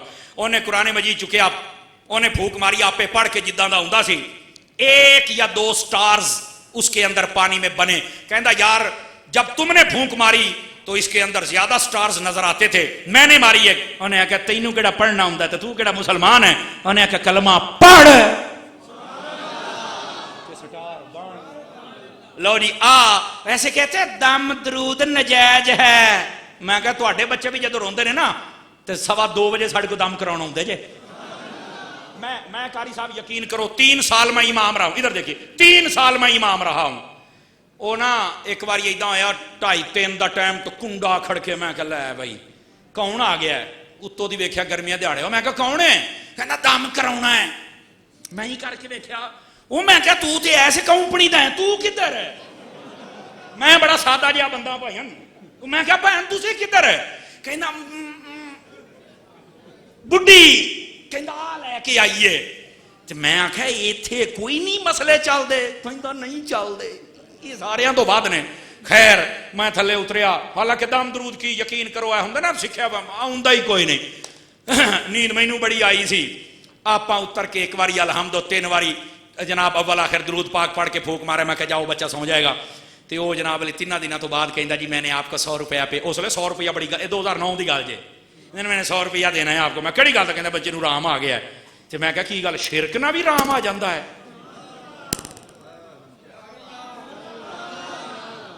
اب آپ کو میں مسئلہ کیسے سمجھاؤں یار. میں کہا پتر شرک نہ بھی رام آ جاتا ہے؟ کہندا کیا مطلب؟ میں کہا سارے ڈرامے کرتے پھر دیو دم درود حرام ہے نجائز ہے فلانا ہے ٹمکانا ہے تے ہن اپنے گھر انعام بھی دین ٹریا پھرنا ہے. او خدا کے بندو سن لو مسئلہ. ہر وہ دم درود جس میں کفریہ شرکیہ کلمات ہوں وہ نجائز و حرام ہے، اور ہر وہ دم درود جس میں یا ذکر خدا ہو یا ذکر مصطفیٰ ہو وہ جائز ہوتا ہے. پتہ نہیں ہے لوگوں کو کیا نہیں سمجھ. مفتی احمد یار خان نعیمی رحمت اللہ علیہ آپ نے مواعظ کے اندر لکھا ہے، آپ تشریف فرماتے ایک شخص آ گیا اسی کمپنی کا جس کا میں نے اشارہ کیا ہے، بار بار مناسب نہیں سمجھ رہا میں. وہ آ گیا آپ کے پاس تو آپ تعویذ لکھ کر دے رہے تھے. این کر کے مولوی صاحب کی کر دے پے ہو؟ آپ نے کاپی دور کا فرمایا کہندا تسی تے نا ہی لکھی جاندے ہو. آپ نے انج کر کے دیکھا بھی یار چپ کر رہا تو تویز لینا لے نہیں لینا نہ لے بک بک تو نہ کر. خیر تھوڑی دیر گزری آپ نے وہ تعویذ دے دیا. توجہ آپ نے فرمایا یہ بتلا کہ تو کیا کرنے آیا. کہندا آیا تو میں بھی تویز لینی سی. آپ نے کہا کیا ہوا ہے. آج بس کو مسئلہ تو ہے لیکن میں تو تسی نام ہی لکھے نا. آپ نے نا کاغذ پکڑا اور اس کے سامنے ادھر دیکھو میری طرف آپ نے لکھا کتا کھوتا بلا خنزیر. کہنا مولوی صاحب ایک ہی. آپ نے فرمایا کیا ہوا ہے. کہنا گندیاں شیواں دے نام لکھن دے ہو. آپ نے فرمایا پتر تینوں آ مسئلہ سمجھانا سی. اگر گندیاں شیواں دے نام آ جان تے تیری طبیعت بگڑ جاندی ہے. اگر اللہ رسول دے چنگے نام آ جان تے بگڑیاں طبیعتاں بھی ٹھیک ہو جاندیاں نے. یہی تو تمہیں مسئلہ سمجھا رہا تھا. خدا کا خوف کرو. ایسے ہی دم درود حرام نجائز سارے بھاگ نکلتے ہو. پانی کی ٹیسٹنگ لیبارٹری میں بیٹھنے والا سائنسدان صرف اس لیے مسلمان ہو گیا کہ زمزم جیسا پانی کوئی نہیں. اور عام پانی کو بھی اگر وہ طاقت دینی ہو قرآن مجید پڑھ کے پھونک مار دی جائے تو اللہ وہ برکت عطا فرما دیتا. سمجھ آ رہی ہے. یہ قرآن کی برکت ہے میرے بھائی. اور یہ نبی پاک صلی اللہ علیہ وسلم کو بھی اللہ نے برکت عطا فرمائی تھی. توجہ ہو تو سناؤں آپ کو. مظاہر حق کے اندر یہ روایت موجود ہے. نبی پاک صلی اللہ علیہ وسلم آپ تشریف فرماتے ایک شخص آ گیا اور آ کے کہنے لگا یا رسول اللہ صلی اللہ علیہ وآلہ وسلم میں بڑی دور سے آیا ہوں. فرمایا کیا کام ہے تیرا. کہنے لگا جی ہم نے آپ کا کلمہ پڑھا ہوا ہے. ہم نے وہاں پر کنواں کھودا ہے. کنواں کڑوا نکلا ہے. وہاں کے لوگ پریشان ہو گئے. میں نے ان کو کہا ہے کہ میرے نبی کو اللہ نے معجزہ دیا ہے جس کڑوے کنویں میں آ کر پانی لے کر کلی کر دیں وہ کنواں میٹھا ہو جاتا ہے. ہمیں ہمارے قبیلے والوں نے کہا ہے اگر تمہارا نبی ایسا کر دے تو ہم کلمہ پڑھ لیں گے. نبی پاک نے فرمایا بس. اس نے کہا جی بس میں تو یہی عرضی لے کے آیا ہوں. حضور نے فرمایا قریب آ. وہ قریب آیا اور فرمایا کنویں کا نام کیا رکھا تھا. کہتا جی بیسان. آپ نے فرمایا تسی تو نام ہی غلط رکھے ہے. اچھا کیا نام رکھیں. فرمایا اس کا نام رکھ دو نعمان. انہیں کہا حضور ہو گیا. اگلی گال میں مٹھا جیا بولنے لگا. فرمایا جا چیک کر پانی بھی مٹھا ہو گیا. نہ نبی پاک گئے نہ کچھ کیا بس فرمایا نام بدل دیا. جا چیک کر پانی مٹھا ہو گیا. وہ صحابی تھا. سمجھ آ رہی ہے نا. آپ نے تو جناب کیا بات ہے. اس نے کہا ٹھیک ہے جی بالکل دلیل نہیں. حضور گئے نہیں اٹھے نہیں دعا نہیں کلی نہیں. نہ صحابی ہوتا ہے. وہ اڑتا نہیں وہ اعتراض نہیں کرتا. اس کا یقین کامل ہوتا ہے. وہ گیا قبیلے والے کی جانب. قبیلے والوں نے بہت ساری لکڑیاں اور جنہوں آپ پنجابی کہنا چھاپے رکھ کے نا تو خوہ نو بند کی تویا سی. وہ جب دور سے اس صحابی کو دیکھا اکیلے آ رہا تو کئی مایوس ہو گیا بھی لگتا ہے مسلمانوں دا نبی کوئی نہیں آیا تو گال نہیں بڑھنی. لیکن اس کے چہرے پر بڑا سکون بھی ہے اطمینان بھی ہے وقار بھی ہے. وہ جب قریب آیا انہوں نے کہا ہاں بھی کیا بنا تیرے نبی کی بات کا. کہندا یار کیوں پریشان ہو گیا جے مٹھا. کہندے مٹھا وہ کداں. وہ کہنے لگے جی میں نبی پاک نو چل کے گل دسی. انہوں نے نام بدل دیتا تے آکھیا جا چیک کرو پانی مٹھا ہے. انہوں دا علاقے جیڑا وڈا سردار سی نا کہنے لگا نہیں میں نہیں ماندا. انہیں اتوں باہر تو پھاڑ لیا. انہیں کہا تینوں تو میں منا کے چھڈاں گا. انہیں آخیا اگر مٹھا ہوئے کہنا میں اتنے کلمہ پڑھاں گا جناب. انہیں آخیا ہٹاؤ مڑے چھاپے. انہیں سارے چھاپے ہٹائے. کہندا اے ایتھوں مٹ بھر کے پینا پانی دا. انہیں جو ایک چلو بھر کے منہ چ پایا تو پانی تے میٹھا سی. کہندا بڑی گل آ. انہیں بیٹا سنا. کہندا نہیں اتوں بھی پینا. انہیں آخیا ادھروں بھی چھاپے ہٹاؤ. دوئی نکر کے اتوں بھی پی. انہیں پھر چلو منہ چ پایا وہ بھی میٹھا. انہیں کہا سنا. کہنا نہیں اتوں بھی پینا. تینوں پتا مچھلی ہمیشہ پتھر چٹ کے مڑ دی ہے نا. ایسے آنے دی مثال سنی ہوئی ہے نا. چاروں طرف سے چیک کیا میٹھا. آخری چلو منہ دے وچ انہیں آخیا سنا. چلو نگا کے کہندا اشہد اللہ الہ الا اللہ وحدہ لا شریک لہ واشہد ان محمدا عبدہ ورسولہ. اس نے کہا جناب میں آج گواہی دیتا ہوں تمہارا خدا بھی سچا ہے تمہارا مصطفیٰ بھی سچا ہے اور میں بھی کلمہ پڑھ رہا. اب کہاں بیٹھے. پانی کی کیفیت بدلنا میرے مصطفیٰ کے لیے یہ تو مسئلہ ہی کوئی نہیں ہے نا. بات دور نہ چلی جائے. آپ کی خدمت میں بات جو سمجھا رہا ہوں وہ یہ ہے نبی پاک صلی اللہ علیہ وآلہ وسلم آپ کے عطا کردہ قرآن میں یہ طاقت ہے کہ یہ پانیوں کی کیفیت کو بھی بدل سکتا ہے، اور میرے نبی پاک صلی اللہ علیہ وسلم کی زبان اقدس میں یہ طاقت ہے، آپ جس پانی کو جو کہہ دیں وہ ویسا ہو جاتا ہے۔ اللہ نے یہ کمال آپ کو عطا فرمایا۔ میں بات کو سمیٹنے کی طرف آ رہا ہوں، گھنٹہ لگے 2 لگے پتہ نہیں کتنے لگتے ہیں، لیکن اتنی دیر میرا ساتھ دیں گے آپ حضرات؟ کئی پریشان ہو گئے بھی ہر گھنٹہ لاؤں گا، ٹینشن نہ لیا کریں ذرا آپ، ظاہر سی بات ہے بھائی موڑ بھی تو کٹنا، یو ٹرن بھی تو لینا ہے نا، لیکن جو بات سمجھا رہا ہوں اس بات کو سمجھیے گا۔ ہمارے نبی پاک صلی اللہ علیہ وسلم کی شان کیا ہے ہمارے حق میں؟ آؤ ذرا بتاؤں۔ صوفیاء نے ایک بڑی پیاری بات لکھی، علماء نے ایک بڑی پیاری بات لکھی، فرماتے ہیں الانبیاء الی اممہم عطیۃ۔ اب یہ غور سے سننے والی بات ہے اور بڑے کمال کی بات ہے، کانوں سے سارے سنتے ہیں، دل سے سنو پھر لطف آئے گا۔ فرمایا جو نبی ہیں جتنے پہلے آئے وہ اپنی امتوں کی طرف عطیہ ہیں، عطیہ، اللہ نے عطیہ عطا فرمایا ہے۔ وَإِنَّ نَبِيَّنَا لَنَا ہدیۃ، فرمایا جو ہمارے نبی ہیں اللہ نے ہمیں بطور ہدیہ عطا فرمایا۔ اب کیا فرق ہے؟ مل فرق بین الہدیۃ والعطیہ، یہ عطیہ اور ہدیہ میں فرق کیا ہے؟ فرمایا ان العطیۃ للمحتاجین والہدیۃ للمحبوبین، فرمایا جو عطیہ ہوتا ہے وہ بندہ محتاجوں میں دیتا ہے، اور جو تحفہ ہوتا ہے وہ بندہ اپنے محبوبوں کو عطا فرما دیتا ہے۔ اے امت مصطفیٰ، تم وہ امت ہو جس کو خدا بھی پسند فرماتا ہے، تبھی تو اپنا حبیب تمہیں عطا فرمایا۔ اور محبوب پاک صلی اللہ علیہ وآلہ وسلم کی شان اقدس، اللہ اللہ اللہ اللہ، سناؤں حضرت جبرائیل کی زبان اقدس سے سمجھ آئے تو سنیے گا ذرا۔ معراج کی رات آقا کریم علیہ السلام کا جب سینہ شک کیا گیا، ادھر دیکھیے سارے حضرات توجہ سے سنیے، آپ کو فائدہ ہوگا۔ حلق مبارک سے لے کر آپ کی ناف مبارک تک آپ کا سینہ شک کیا گیا، جیسے دل کا بائی پاس ہوتا ہے، آپریٹ ہوتا ہے نا، اوپن سرجری ہارٹ کی جیسے یہ کی جاتی ہے، آپ کا دل مبارک نکالا گیا، اس کو سونے کے تھال میں رکھا گیا، اور یہ بخاری شریف میں حدیث موجود ہے۔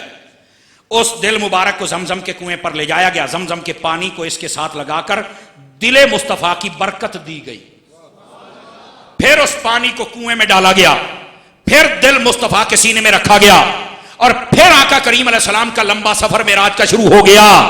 میں نے کہا یہاں نبی پاک کی شان سمجھو، جب بھی کسی کا دل کا آپریٹ ہوتا ہے پہلے تو اسے نشہ دیا جاتا ہے، نبی پاک کے ساتھ ایسا کوئی معاملہ نہیں ہوا، پتہ چلا نبی اور ہوتا ہے امتی اور ہوتا ہے، پہلا مسئلہ۔ دوسرا مسئلہ، آقا کریم علیہ السلام کا دل اقدس جب نکالا گیا، اگر یہاں کا ڈاکٹر بیٹھا ہے تو آپ اسے پوچھ سکتے ہیں، یہ جو اوپن ہارٹ سرجری ہوتی ہے اس میں 81 سیکنڈ کے اندر اندر، کتنے سیکنڈ؟ 81، only 81 سیکنڈز، اس کے اندر دل کی وینز ان کو سیٹ کر کے دل کے ساتھ دوبارہ کنیکٹ کیا جاتا ہے، ورنہ بندہ وہیں پر ڈیڈ ہو جاتا ہے 81 سیکنڈ کے اندر۔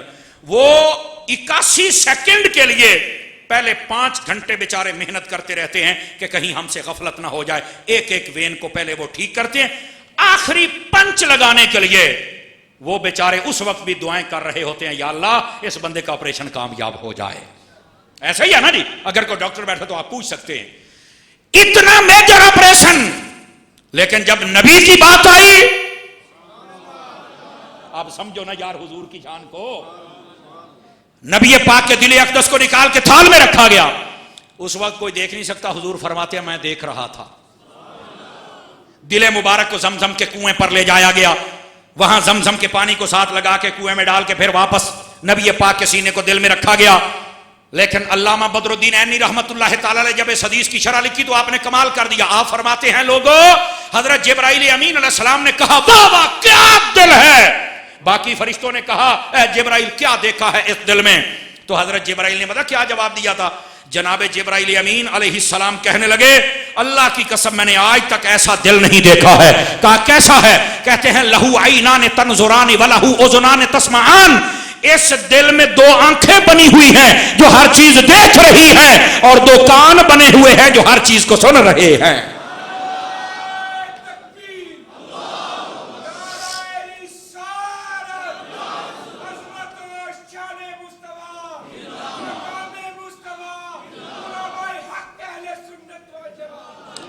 یہ ہے میرے نبی کی شان.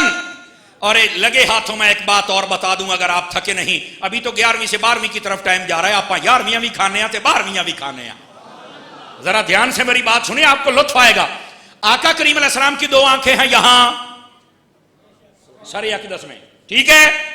ان آنکھوں کے بارے میں پتا کیا فرمایا؟ انی علی ما لا ترون. فرمایا جو میں دیکھتا ہوں تم نہیں دیکھتے ہو.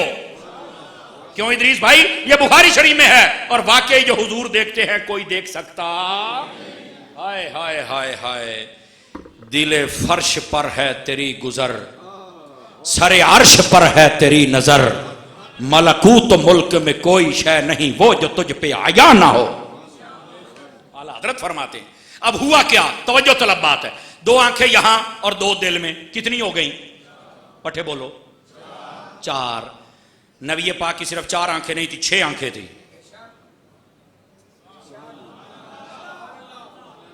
سیرت مصطفیٰ کا جلسہ کرنا ہے. میں کہا کر. نبی پاک کی سیرت کہاں سے شروع کرے گا؟ 40 سالوں کے بعد. کہہ رہا نہیں, کب سے؟ کہہ رہا حضور کی ساری زندگی سیرت ہے. تو میں کہا موڑ کتوں بنے گا یار, کتوں بننا؟ میں کہا مر رہے ہوں 10 نا میلاد تو. جس کا میلاد ہی نہیں بیان کرو گے اس کا بچپن کیسے بیان کرو گے؟ بچپن نہیں تو جوانی کیسے, جوانی نہیں تو نبوت کا زمانہ کیسے؟ تو میرا بچہ پہلے میلاد ہے بعد میں سیرت ہے. چونکہ میلاد ہوگا تب بڑے ہوں گے پھر سیرت بنے گی. میں نا ایک مرتبہ ایک جگہ بیٹھا تھا, ادھر دیکھیں میری طرف, آپ کو ایک ٹوٹکے کی بات سمجھاؤں. میں ایک جگہ بیٹھا تو وہاں پر بات کہنے لگی تم میلاد مناتے ہو سیرت ہی نہیں مناتے. میں کہا ماشاءاللہ. میں کہا کتنی عمر ہے؟ کہندا 60 سال. میں کہا پر عقل نہیں آئی. کہندا کی ہویا سمر صاحب؟ میں کہا تینوں اینا تے فیڈ کر دیتا لوکاں نے بھی تو کہندا پیا سیرت نہیں منا رہے. میں نے کہا میلاد منانے والی چیز ہے, سیرت اپنانے والی چیز ہے. سیرت منانے والی چیز ہی نہیں ہے. اللہ کے بندو مسئلہ تو سمجھ لو, پہلے سیرت منانے دے چکراں چ پے گئے ہو. لیکن میں نے کہا کر لے, کوئی مسئلہ ہی نہیں. اس سیرت میں بتانا, سیرت اس کی ہوتی جس کے سر سے پاؤں تک بندہ پہلے تعارف کروائے. میں نے کہا بتا نبی پاک کی مہر نبوت کہاں تھی؟ اب تو میں نکتہ سمجھا رہا ہوں نا, یہ اپنے پرائے سب نے لکھا. ادھر دیکھیے یہاں بھی ایک نکتہ آپ کو سناؤں, آپ کا دل خوش ہو جائے. یہ ہمارے غلام فرید صاحب کیلانی نعرہ لگا رہے تھے اور باقی حضرات بھی نعرہ لگا رہے تھے تاجدار ختم نبوت. تمہیں ختم نبوت کا مسئلہ بھی سمجھاؤں. ادھر دیکھ, پہلے جتنے نبی گزرے ہیں ان کو جو مہر نبوت عطا کی گئی, علماء فرماتے وہ ان کے ہاتھ میں ہوتی تھی. کہاں ہوتی تھی؟ اگر ٹائم ہو گیا ہے تو میں اگلے سال آ جاواں گا. جے نہیں ہویا تو سبحان اللہ تے آکھو نا یار. تو توجہ دے نال سنو, گل مکاوندا پیا ہوں. گھنٹہ ڈیڑھ لگنا تے ہے نا. کونیاں مار دے ہجے بھی جان نہیں چھڈن لگا ساڈی. ادریس نے پتہ نہیں کہ میرے کو, میں آج خود گاڑی چلا کے آیا, میرے نال ڈرائیور بھی کوئی نہیں تو نال بندہ بھی کوئی نہیں, کلا ہی آیا. میں کہا یار ادریس نال وعدہ کیتا تے میں پڑھنا ہے. یہ ساڈے پیر بھائی بھی نے تے ساڈے بڑے بھائی بھی نے تے بہت ہی پیار والا بندہ یار, بڑے ہی پیار والا جی جے. سمجھ آئی نا؟ تو اتنے میٹھے انداز سے کہتا ہے نا, یہ زہر بھی دے تو پینا پہ جاتا ہے. ایسا یعنی مطلب وہ اخلاق کا ایسا ماہر بندہ ہے یہ. اللہ کریم میرے پیر کا مزید فیضان انہیں عطا فرمائے. بہت اچھے انسان. تو ہوں آگے تو گل تو سنو, مکاوندا پیا کھلو تو صحیح نا. پہلے نبیوں کی جو مہر نبوت ان کے ہاتھ میں ہوتی تھی, اور ہاتھ میں ہونے کے 2 مطلب ہیں. ادھر دیکھیے, یا تو ان کے یہاں یہ جو جگہ ہوتی تھی نا, یہاں ایتھے وہ مہر نبوت ہوندی سی. جو بھی ان سے سلام لیتا تھا تو وہ نبوت کی مہر جب اس کے ساتھ ٹچ ہوتی تھی نا, انہوں لگ جاتا سی پتا یار میں کسی نال سلام لے آیا آج. یا پھر ان کی مہر نبوت یہ انگوٹھی کی شکل میں ہوتی تھی. یہ چلو جی, کیوں؟ اس لیے ہاتھ میں کیوں تھی؟ حضرت شاہ تراب اللہ قادری رحمت اللہ علیہ آپ نے اس بات کو لکھا. وہ فرماتے ہیں وجہ یہ تھی, اب نکتہ سنیے گا. فرمایا انگوٹھی اور مہر نبوت اگر ہاتھ میں ہو نا تو اس کا مطلب ہوتا ہے کہ ہم نے آپ کو پہنائی ہے, آپ کا وقت ہے, آپ اعلان کریں, پھر آپ کا وقت ختم ہو جائے گا, یہ اتر جائے گی اور بعد میں نیا نبی آ جائے گا, پھر اس کو پہنا دی جائے گی, پھر اترے گی, پھر نئے کو پہنا ہے, پھر اترے گی, پھر نئے کو پہنائی جائے گی. جب آئی نا میرے مصطفیٰ کی باری، نہیں ایک باری ہاتھ چوک کے بولو سارے تو انو لوگ نا، جب آئی نا میرے مصطفیٰ کی باری تو یہ مہر نبوت ہاتھ میں نہیں، نبی پاک کے دونوں کندھوں کے درمیان گردن پر میرے خدا نے فٹ فرما دی تھی. اور کیوں فٹ کی تھی اب سنیے، فرمایا پہلے نبیوں کے ہاتھ میں اس لیے تھی، اس کا اشارہ تھا کہ آپ کے بعد کوئی نبی آنے والا ہے، حبیب تیرے جسم میں اس لیے لگا دی ہے، اور تو تاجدار ختم نبوت ہے، تیرے بعد کوئی نبی آ ہی نہیں سکتا.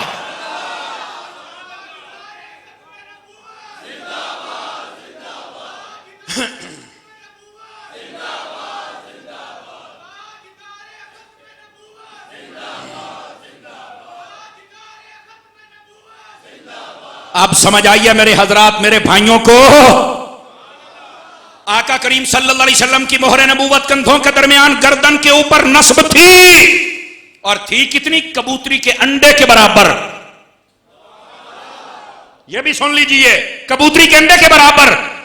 اور اگلی بات، اب سیرت والوں سے میں کہوں گا پتر ابھی کدی دس نا، کیا مواہب اللدنی میں امام قسطلانی نے نہیں لکھا اس بات کو؟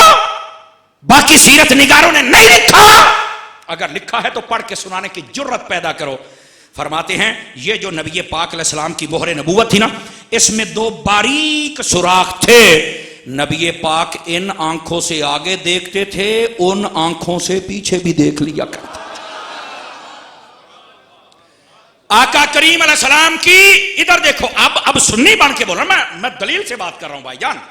دو آنکھیں یہاں ہیں، دو دل میں ہیں، دو مہر نبوت میں ہیں، ٹوٹل کتنی ہو گئی؟ بولو.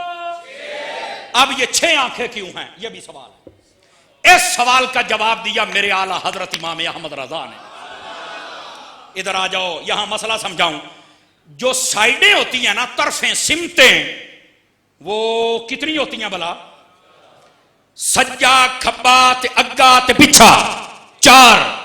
آپ کہتے ہیں 4 ہیں، علماء اور صوفیاء سارے کہتے ہیں یہ سائیڈیں 4 نہیں ہوتی، یہ 6 ہوتی ہیں. اگا، پچھا، سجا، کھبا، اتے، تھلے. اب میں نقطہ بیان کر رہا ہوں اور میں چیک کروں گا کہ دے ہاتھ تھلے نے تے کہ دے اتے نے تے کہ نوچا سائیے. نبی پاک کو 6 آنکھیں عطا ہی اس لیے کی، اعلیٰ حضرت کہتے ہیں اللہ نے کائنات کی جتنی سائیڈیں بنائی ہے اتنی مصطفیٰ کو آنکھیں عطا فرمائی. ہر طرف میرے نبی کی نگاہ رہتی ہے. یہ اعلیٰ حضرت نے مسئلہ حل فرمایا ہے. اور یہاں لگے ہاتھوں ایک اور بات بھی بتا دوں، آج کی رات ہے کم از کم 2 رکعت نماز نفل پڑھنا اور اللہ سے توبہ بھی کرنا. کیوں؟ اللہ نے بنائیاں 6 سائیڈاں، اس کو کہتے ہیں شش جہات. کیا کہتے ہیں؟ شش جہات. صوفیاء کی بولی میں شیطان کو جب اللہ تعالیٰ نے مردود کر کے اپنی بارگاہ سے نکالا نا، تو شیطان نے آکھا یا اللہ میں تیرے بندے نے گمراہ کراں گا. اب یہ جو میں حدیث شریف بیان کر رہا ہوں، حضرت سیدنا ابو سعید خدری رضی اللہ تعالیٰ عنہ آپ اس حدیث کو روایت کرتے ہیں. آپ فرماتے ہیں شیطان کو جب اللہ نے مردود کر کے نکالا، ادھر میری طرف آخری بات ہے، بالکل کلوز اینڈ کلوز ہو رہا ہے کام، بس آپ توجہ فرما لیں. شیطان نے کیا؟ باری تعالیٰ مینوں تو مردود بنا چھڑیا ہے، میں تیرے بندوں کو گمراہ کروں گا. اللہ نے فرمایا کیسے؟ ایڈی بڑی جو گال کر دے کیویں؟ کہنے لگا جی جب تک ان کے جسموں میں روح رہے گی میں ان کو گمراہ کرتا رہوں گا. اگیوں اللہ نے جواب پتہ کی دیتا سی؟ حضرت ابو سعید خدری حضور سے حدیث سن کے بیان کرتے ہیں. اللہ نے فرمایا او شیطانہ جو ہندائی کر لے، اگر تو آخری سانس تک ان کو گمراہ کرنے کی کوشش کرتا رہے گا، میرا بندہ آخری سانس کے وقت توبہ کر لے گا، میں اسے معاف بھی فرماتا رہوں گا. ہائے ہائے ہائے ہائے ہائے. اس واسطے شیطان کے چنگل میں کبھی نہ آنا، نمبر 1. نمبر 2، شیطان پھر کہنے لگا میں تیرے بندوں کو ہر طرف سے گمراہ کروں گا.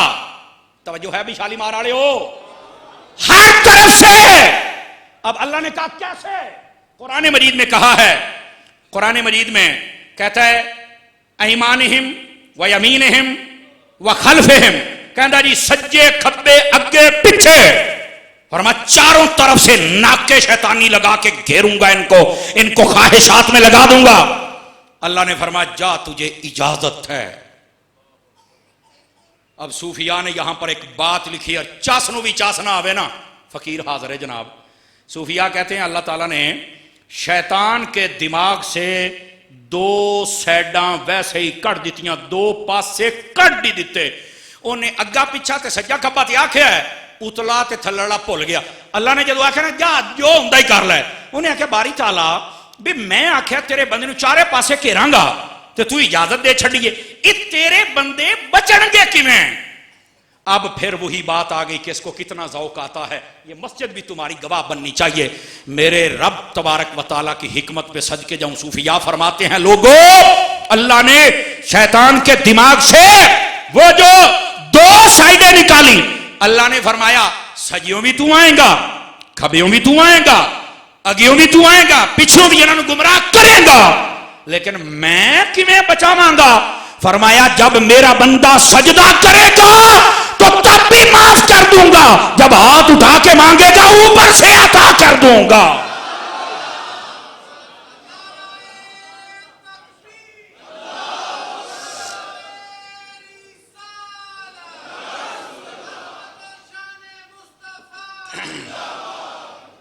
گرامی قدر حضرات توجہ ہے، کاش کہ کبھی وقت ہوتا تو اس پوری آیت پہ کلام کرتے۔